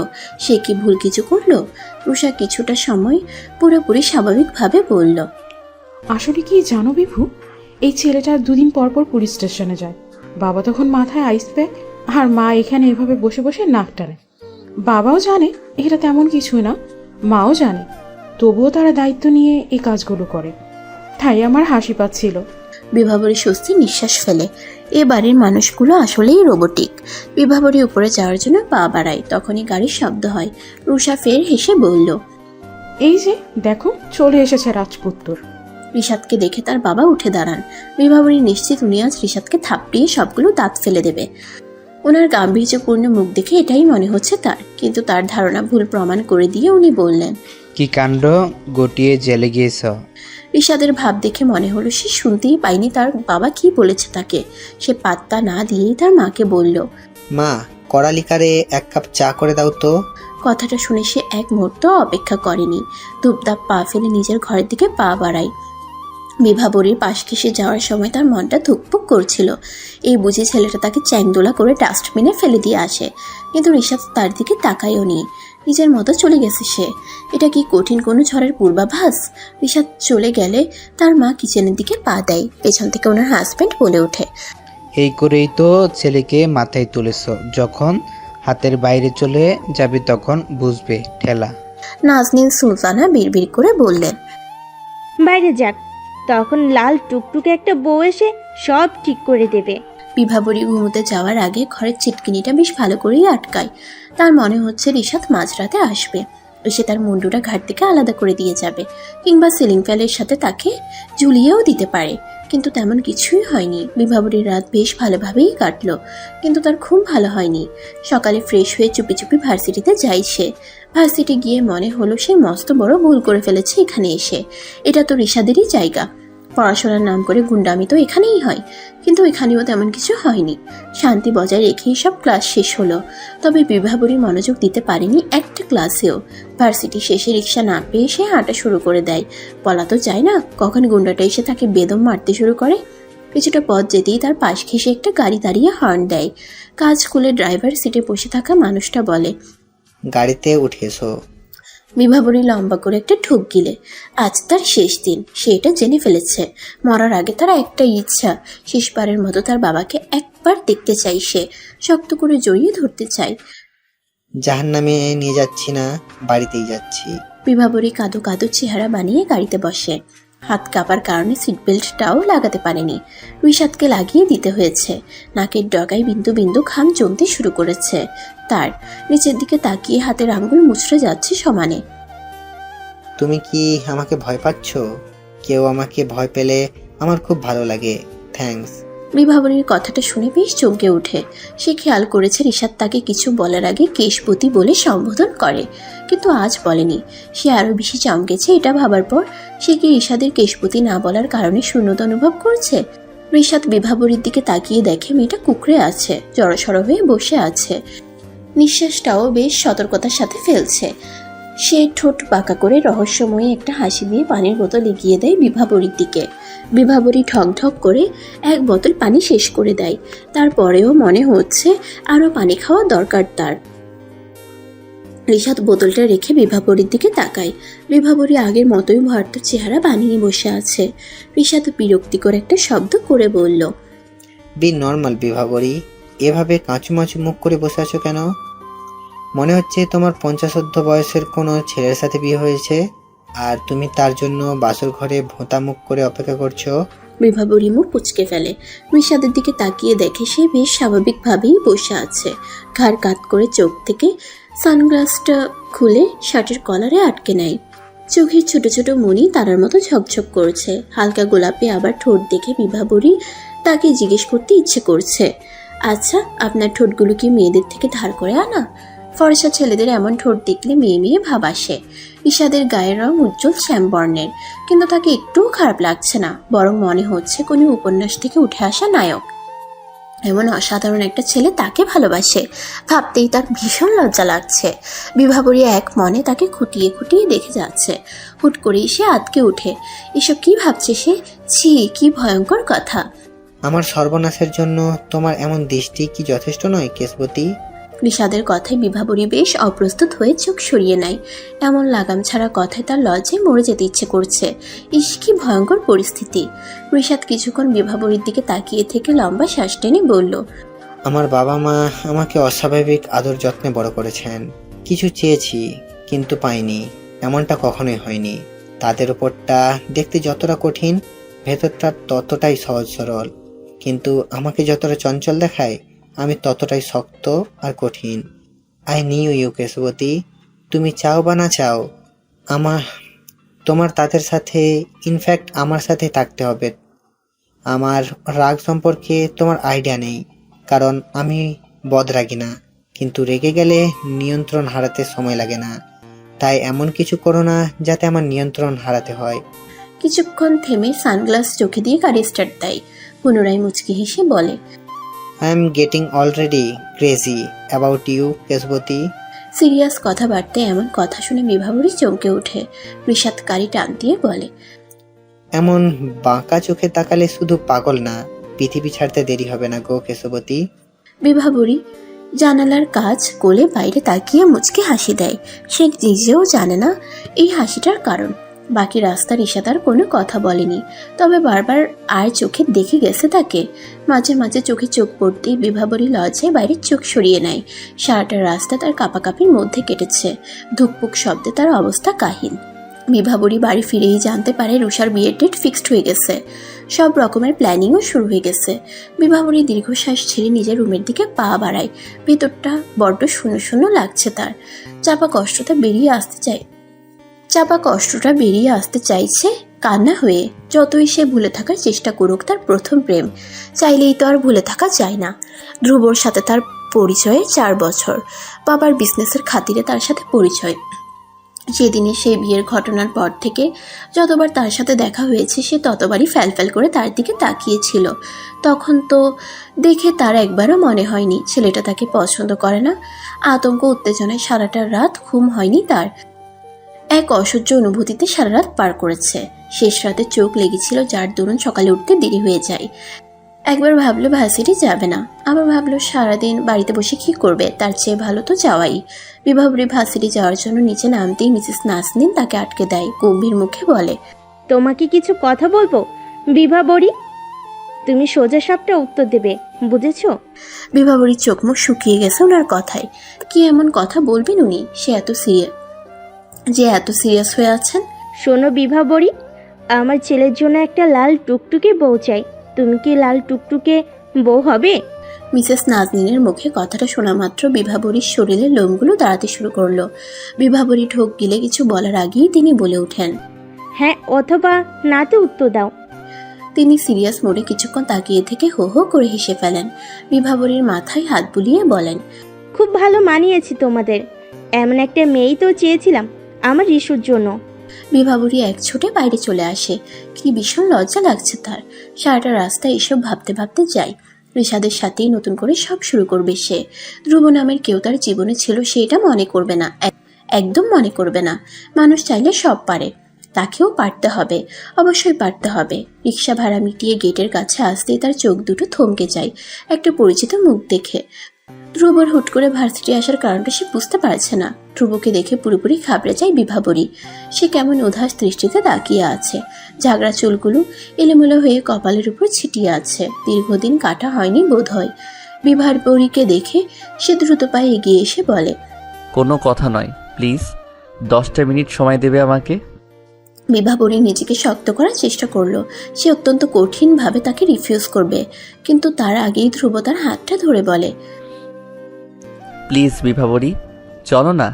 ছেলেটা এমন করুণ সুরে বলল, সে কিভাবে তাকে না করবে। বিভাবরী খেয়াল করলো ধ্রুবর বিষণ্ণ দৃষ্টিটা। সে এলোমেলো হয়ে যাচ্ছে। ছেলেটা আবার কেন তার সামনে এলো? বিভাবরী লম্বা শ্বাস টেনে বলল, 10 মিনিটের 1 সেকেন্ডও বেশি না। ধ্রুব বিভাবরীর হাত না ছেড়ে তাকে টেনে নিয়ে গাড়িতে বসায়।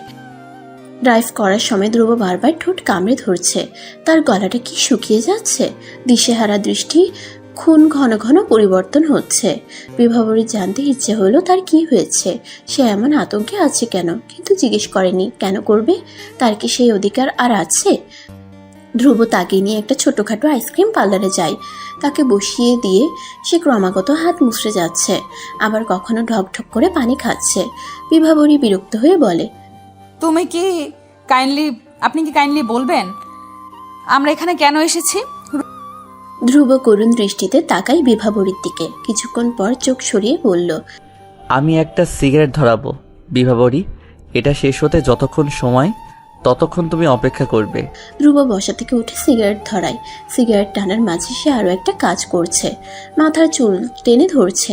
বিভাবরীর বুকের ভেতর ধক করে ওঠে। কি হয়েছে ছেলেটার? মনটা আকুপাকু করছে জানার জন্য। ধ্রুব সিগারেট শেষ করে আবার এসে নিজের সিটে বসে, দু হাত মাথায় চেপে ধরে নিচের দিকে তাকিয়ে বলতে শুরু করে। আমি চেষ্টা করছি বিভাবরী, অনেক করেছি, কিন্তু আমার পক্ষে সম্ভব না তোমার থেকে দূরে থাকা।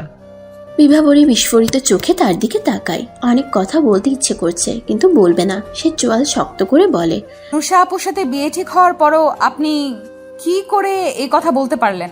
ধ্রুব মাথা তুলে মুখ কুঁচকে বলে, আমার সাথে রুষার বিয়ে ঠিক হয়নি। রুষার বিয়ে তার বয়ফ্রেন্ড নুহাসের সাথে ঠিক হয়েছে। আমি তার সাথে গিয়েছিলাম তোমাকে একটিবার দেখার জন্য, কিন্তু আফসোস তুমি একবারের জন্যেও নিচে নামলে না। ধ্রুবর কথা শুনে তার পায়ের নিচে মাটি সরে যেতে শুরু করেছে। বিভাবরীর ভেতরটা হু হু করে ওঠে। ধ্রুবর বাজে ব্যবহারের কথা মনে হতেই বিভাবরী নিজেকে নিয়ন্ত্রণে আনে। সে এই ছেলের উপর আর কখনো দুর্বল হবে না, কখনোই না। বিভাবরী কঠিন গলায় বলে, ইউ আর টু লেট ধ্রুব, আমি অন্য কাউকে ভালোবাসি। ধ্রুব করুণ দৃষ্টিতে তাকায়। ভারী চশমার আড়ালেও টলমল করা চোখ দুটো বোঝা যাচ্ছে। সে দীর্ঘশ্বাস ছেড়ে বলে, আমার ছেলেবেলার একটা গল্প বলি বিভাবরী, তুমি শুনবে? বিভাবরী কোনো উত্তর দেয় না। সে নিচের দিকে তাকিয়ে থাকে। ধ্রুব উত্তরের অপেক্ষা না করে বলতে থাকে, তখন আমার বয়স 7। ছোট একটা শহরের 2তলা বাড়িতে থাকতাম আমরা। মা ছিল ওখানকার একটা এনজিওর অ্যাসিস্ট্যান্ট ডিরেক্টর, আর বাবা সারাক্ষণ তার বিজনেস নিয়ে বিজি। তাদের কারোরই সময় ছিল না আমার জন্য, কিন্তু আমি তখনও অত্যন্ত সুখী ছিলাম। সুখী থাকার কারণ এ মোস্ট গর্জিয়াস লেডি, আমার দাদি, আমার একাকিত্বের সঙ্গী। বলতে গেলে আমার পুরো পৃথিবী ঘিরেছিলেন তিনি।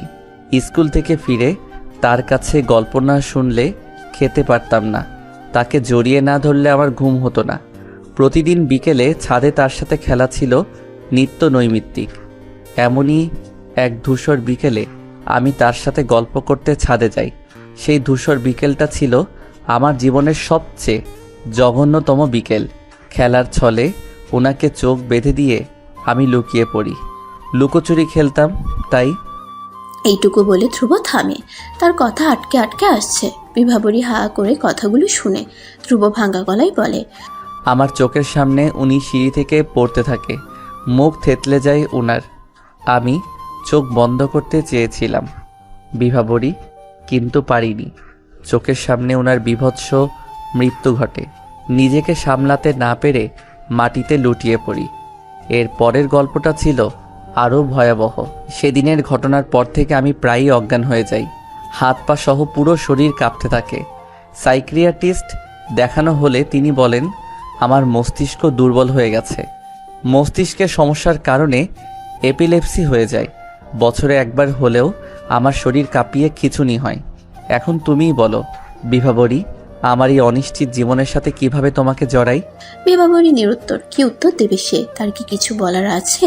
ধ্রুব চশমা খুলে চোখ মুছে এক গ্লাস পানি খেয়ে আবার বলে, বিভাবরী, প্রথম দিনই তোমার শাড়ির আঁচলের উঠোনে আমার শেষ দেখেছিলাম। নিজের অসম্পূর্ণ জীবনের কথা ভেবে চেষ্টা করেছি তোমার থেকে দূরে থাকার। তোমাকে ইগনোর করলে যতটা কষ্ট তুমি পেয়েছো তার থেকে অনেক বেশি ফিরে পেয়েছি আমি। বাবা মা ভাবতো হয়তো বিয়ের পর হয়তো সব ঠিক হয়ে যাবে, তাই তারা এত দ্রুত তোমার সাথে আমার বিয়ে দিতে চেয়েছিল। কিন্তু যাকে ভালোবাসি তাকে কি করে ঠকাই বলো তো? তোমার থেকে দূরে থাকার সর্বোচ্চ চেষ্টা করতে থাকি। তোমাকে বাজে কথা বলার, কষ্ট দেওয়ার কারণ ছিল এটাই। ভেবেছিলাম একটা সময়ের পর হয়তো সব ঠিক হয়ে যাবে, কিন্তু তুমি চিটাগাং ছাড়ার পর বুঝতে পারি আমি তোমাতে কতটা আসক্ত। থাকতে না পেরে ছুটে আসি তোমার কাছে। প্রতিদিন তোমাকে না দেখলে ঘুম হতো না আমার। রাত্রিরে ছুটে আসতাম তোমার কাছে। তুমি যেগুলো স্বপ্ন ভাবতে সেগুলো আসলে স্বপ্ন না বিভাবরী, সেগুলো বাস্তব, এক ভয়ঙ্কর বাস্তব। ধ্রুব কথাগুলো বলে দাঁড়িয়ে যায়। এলোমেলো চুলগুলো হাতড়ে ঠিক করে দিয়ে বলে, তোমাকে ফিরে পাওয়ার জন্য এগুলো বলিনি বিভাবরী। নিজের কাছে নিজে ছোট হয়ে যাচ্ছিলাম। তুমি তোমার ভালোবাসাকে নিয়ে খুশি থাকো বিভাবরী। ধ্রুব মুচকি হেসে চলে যায় আর বিভাবরী ছলছল চোখে তাকিয়ে আছে। সে কি করবে? তার কি ঋষাদের কেশপতি হয়ে সারা জীবন তার সাথে থাকা উচিত, নাকি ধ্রুবর জীবনের ভয়ঙ্কর পরিস্থিতিতে তার পাশে থেকে বলা উচিত? এই যে মিস্টার, আপনি আমাকে পাশে রেখে এমন ছটফট করছেন কেন? চলুন তো, আপনার সাথে কানামাছি খেলতে ইচ্ছে করছে। নিজেকে বড্ড অসহায় লাগছে তার। ঢুলতে ঢুলতে বাড়ি যায় সে। শাওয়ার নিচে দাঁড়িয়ে চিৎকার করে কাঁদছে বিভাবরী। তার জীবনটা এত জটিল কেন? এত সমীকরণ, এত সমস্যা কেন? রুষা বিভাবরী রুমে এসে দেখে সে টেবিলে মাথা রেখে শুয়ে আছে। চিন্তিত মুখে তার সামনে এসে বলে, বিভু, তুমি ঠিক আছো? শরীর খারাপ লাগছে তোমার? বিভাবরী মাথা তুলে বলে, রুষাপু, তোমার ওর নামটা কি? রুষা লাজুক সুরে জবাব দেয়, তুমি জানো না বুঝি? তোমাকে তো বলেছিলাম আমার সাথে যেতে, তুমি যাওনি কেন সেদিন? এখন বলবো না আমি। বলো না প্লিজ। রুষা জড়ানো কণ্ঠে বলে, ওর নাম নুহাস। আচ্ছা, তোমার কি হয়েছে বলো তো? আসলে কাল টিউটোরিয়াল ক্লাস, আর আমার অ্যাসাইনমেন্টের কিছুই হয়নি, তাই। এইটা কোনো সমস্যা নাকি? আমি ঋষকে ডেকে দিচ্ছি, ও নিশ্চয়ই বুঝতে পারবে। রুষা চলে যায় বিভাবরী রুম থেকে। ঋষাদের নাম শুনতেই বিভাবরী কেঁপে ওঠে। তার ঋষাদের সামনে দাঁড়ানোর ক্ষমতা তার নেই। কি করে দাঁড়াবে সে? এমন দোটানায় পড়ে সে বড্ড ক্লান্ত। একটু পরিশ্রান্তি দরকার তার। ঋষাদকে বলা মাত্রই সে বিভাবরী রুমে আসে, কিন্তু এসে দেখে বিভাবরী টেবিলে ঘুমিয়ে পড়েছে। সে মুচকি হেসে তাকে পাজা কোলে করে বিছানায় শুয়ে দেয়। এক দৃষ্টিতে তাকিয়ে থাকে মেয়েটার দিকে। মেয়েটার মাঝে তো অসাধারণ কিছু নেই, আর 10টা মেয়ের মতোই সে। বোচা নাক, পাকা চোখ, চিকন ঠোঁট, তবুও কেন এত ভালো লাগে তার মেয়েটাকে? দেখলেই কেমন পাগল পাগল লাগে নিজেকে। ইচ্ছে করে মেয়েটাকে জড়িয়ে ধরে সারা জীবন কাটিয়ে দিতে। বিভাবরীর গায়ে কাঁথা টেনে দিতে গিয়ে তার একটা মনে ভয়ঙ্কর অভিলাষ চলে আসে। ঋষাদ চোখ বন্ধ করে কয়েকবার ঢোক গিলে দীর্ঘশ্বাস টেনে তার মুখটা ধীরে ধীরে বিভাবরীর দিকে এগিয়ে নিয়ে যায়, কিন্তু ঠোঁটে ঠোঁট ছোঁয়ার আগেই বিভাবরীর ঘুমের মধ্যেই হাঁচি দেয়। ঋষাদের মুখের উপর হাঁচি দেওয়ায় সে তিরিক্কি মেজাজ নিয়ে মুখ সরিয়ে নেয়। বিভাবরীর গায়ের ওড়না দিয়ে নিজের মুখ পরিষ্কার করে। সে আর এক মুহূর্তও এখানে থাকতে চায় না। এখানে থাকলে ভয়ঙ্কর কিছু একটা ঘটে যাবে। ঋষাদের ধূপধাপ চলে যাওয়ার পায়ের শব্দে বিভাবরী উঠে বসে। বাবাকে ফোন দেওয়া দরকার তার। তিনি বলেছিলেন কাল সকালে আসবেন, এটা নিশ্চিত হওয়া দরকার। সে ওয়াশরুমে যায় ফ্রেশ হওয়ার জন্য। আজ সে ঘুমোবে না, সারা রাত জেগে থাকবে। তাকে তার জীবনের সবচেয়ে কঠিন সিদ্ধান্ত নিতে হবে আজ। ঘুমোলে চলবে না তাকে। ঋষাদের মা বিভাবরীর মাথায় হাত রেখে বিষণ্ণ সুরে বললেন, তুমি চলে যাচ্ছ? ঋষু তোমার কথা জিজ্ঞেস করলে কি বলবো আমি? কিছুক্ষণ পরে যাওয়া যায় না?